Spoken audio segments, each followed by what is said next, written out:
Kahit bisperas na ng eleksyon, dagsa pa rin po sa mga terminal ng bus sa mga gustong makauwi para makaboto. Nagkakaubusan ng araw ng bus. Ang mainit na balita hatid ni Aubrey Carampel. Madaling araw ng linggo, ganito ang inabutan naming eksena sa Araneta Center Bus Terminal.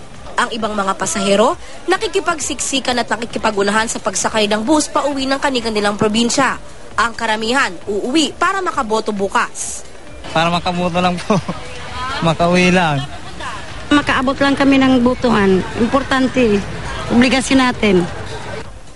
Si Ian Torremoro pauwi ng Tabaco Albay para bumoto. Dumiretso na raw ng terminal galing trabaho alas 6 ng gabi ng Sabado. Pero wala na raw siyang nabiling tiket. 1:30 ng madaling araw, hindi pa rin siya nakakasakay kaya kahit nga raw walang maupuan at nakatayo na lang sa bus, papayag na raw siya. Parang hindi bumabawas yung mga tao. Dagdag na ng dagdag Ako okay lang sa akin na ganyan na hanggang Bicol na nakatayo lang basta makauwi lang Ayon sa bus driver na si Rafael Sarsa, hindi na raw kayang kontrolin ng mga pasahero. Yung iba, ayaw namang bumaba pag nakasakay na kasi gusto nila makauwi. Makukulit din yung pasahero. Oo.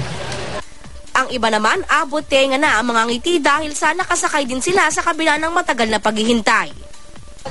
Alas 7 po ng umaga kami. Bakit kailan kayo nakasakay? Madami kasi.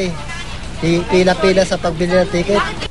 Ayon sa mga driver na aming nakausap, wala daw silang ideya kung magdadagdag pa ng mga bus para sa mga papauwing pasahero ngayong araw. Aubrey Carampel, GMA News.